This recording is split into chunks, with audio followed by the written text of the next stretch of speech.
রাজাপুরে জাতীয় মৎস্য সপ্তাহ উদ্বোধন করা হয়েছে। এই উপলক্ষে বুধবার সকাল 11:30টার দিকে উপজেলা পরিষদ অডিটোরিয়ামে উপজেলা পরিষদ চেয়ারম্যান মিলন মাহমুদ বাচ্চু এই মৎস্য সপ্তাহের উদ্বোধন করেন।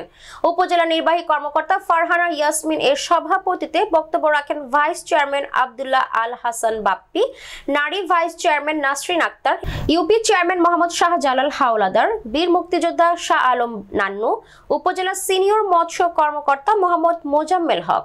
এর পূর্বে সকাল 11টার দিকে উপজেলা পরিষদ চত্বর থেকে একটি র্যালি বের করা হয়। র্যালি শেষে উপজেলা পরিষদ পুকুরে মাছের পোনা অবমুক্ত করা হয়।